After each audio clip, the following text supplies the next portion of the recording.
Bueno, buenos días para todos los espectadores de este video. El día de hoy vamos a hablar de un término que ha sido muy sonado durante el último siglo y es el burnout.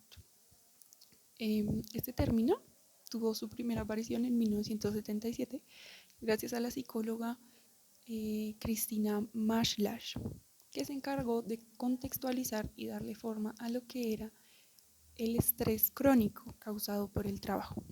Bueno, a partir de entonces, bastantes personas eh, se han interesado por el término y ha sido objeto de bastantes investigaciones. Ella misma, incluso, junto con otro colega, se encargó de crear un cuestionario que consta de 22 ítems, en donde se analiza y se recogen respuestas de cómo se siente el sujeto en su trabajo, ya sea relacionado con sus sentimientos, sus emociones y sus conductas. Este cuestionario se llama el Marshall Burnout Inventory. Bueno, gracias a esto, como les venía diciendo, muchas personas se interesaron por el término y como encontrar contextos reales en que se vieran reflejado este problema. Sí, algunos usaron el cuestionario, sin embargo, eh, muchos llegaron a la conclusión de que mmm, las personas más propensas a sufrir o las profesiones más propensas a sufrir este tipo de condiciones son aquellas cuyos trabajos están relacionados con la interacción con otras personas. Sin embargo, encabezando la lista, siempre va a estar la profesión, las personas del sector salud, las profesiones del sector salud, médicos, enfermeras, etcétera, y los docentes. Esto debido a pues las características de su trabajo, no solo por interactuar con otras personas, sino por otros factores que se encuentran más allá. Una de las lecturas que escogí habla de varios puntos importantes. Uno de ellos era lo de los profesionales de la salud y los docentes. Sin embargo, también mencionaba que existían dos tipos de burnout, uno pasivo y uno activo. El pasivo era aquella persona que trataba de no reflejar su sentimiento de apatía hacia las cosas que le producían el estrés crónico, mientras que el activo sí se notaba eh, este tipo de rechazo hacia las cosas que tenía que hacer. Ahí se veían reflejadas las características del burnout, que son las despersonalización, la pérdida de motivación y, bueno, las que ya conocemos. Sin embargo, al enfocarse en los profesionales de la salud, siempre se menciona que estas personas tienen una carga laboral muy pesada y esto los desgasta físicamente. Emocionalmente también les afecta porque están expuestos constantemente a sufrimiento y sentimientos negativos ajenos. Entonces, si no saben cómo lidiar, cómo llevar este tipo de situaciones, se les puede generar un burnout, y más teniendo en cuenta que los profesionales de la salud tienen en sus manos la vida de otros. También se menciona que estas personas, bueno, en un principio cuando son primerizas, digámoslo de algún momento, se ven enfrentadas a que sus expectativas no son lo que son en la realidad. Y por tanto, el burnout se puede dar en los primeros inicios, cuando aún se están adaptando a lo que es la profesión del sector de la salud. Bueno, los segundos, el segundo, la segunda profesión con más probabilidad de padecer son los docentes. Básicamente es muy similar al del sector de salud, ya que los docentes tienen que cumplir con unas jornadas muy extensas y además de eso tienen que ocupar tiempo extra para cumplir otras funciones que son de su labor, por ejemplo, la planeación de clases, la evaluación, la calificación de los estudiantes.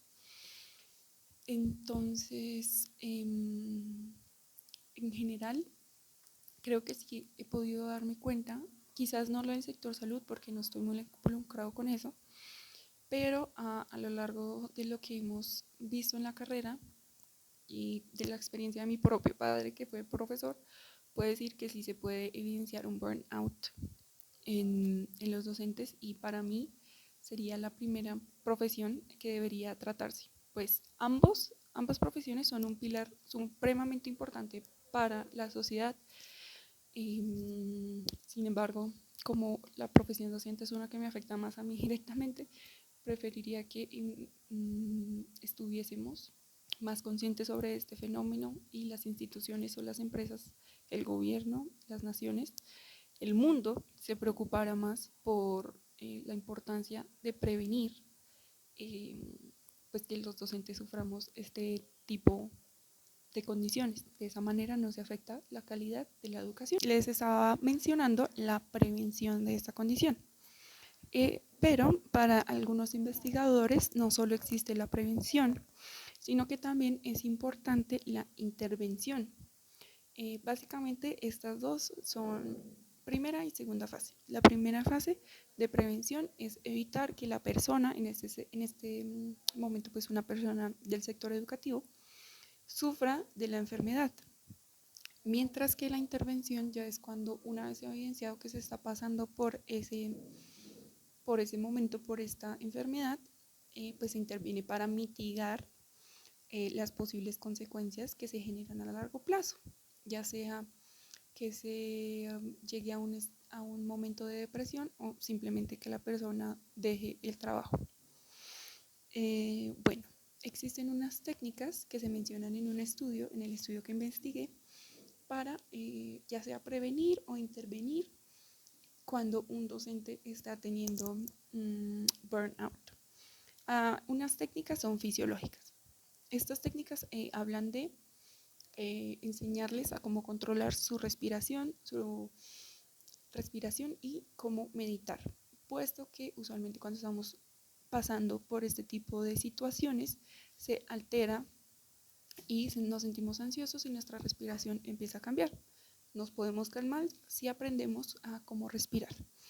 Otras técnicas son conductuales. Estas quiere decir que se les da a las personas o se les orienta en un tipo de habilidades para solucionar problemas y para tener un control de emociones. Va ambas cosas ligadas.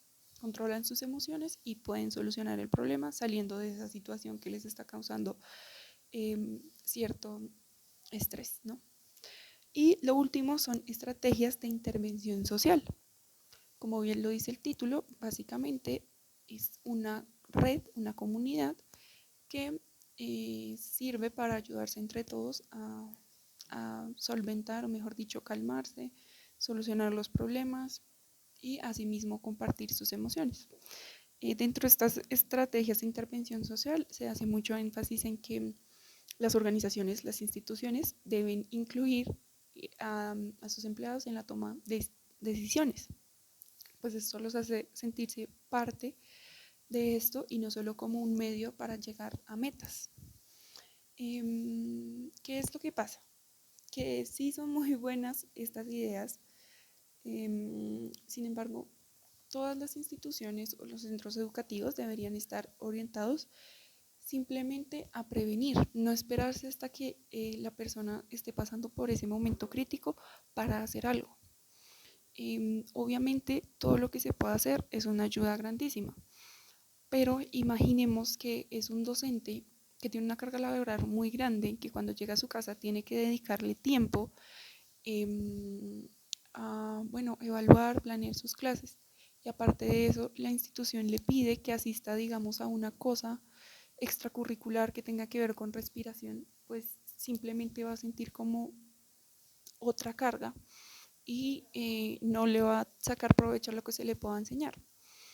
Es por eso que siento que se ha cometido un error gravísimo, puesto que en un horario de trabajo, en un momento de trabajo, se debería incluir todas estas cosas. En el horario laboral se deberían incluir todas estas cosas. El tiempo para que el docente pueda hacer las calificaciones, el tiempo para que el docente pueda planear su clase y el tiempo para que el docente pueda asistir a este tipo de clases o de clases sí, que se les pueda impartir para prevenir que se llenen de burnout. Sé que esto está muy lejos de ser posible, puesto que ninguna empresa, por decirlo así, va a sacrificar el tiempo de producción para dedicarse a las personas. Es decir, es muy poco probable que una empresa se tome en serio el carácter humano, puesto que solo vemos a los trabajadores o a los educadores como un medio para llegar a algo. Creo que ya lo mencionaba antes, pero es gravísimo, puesto que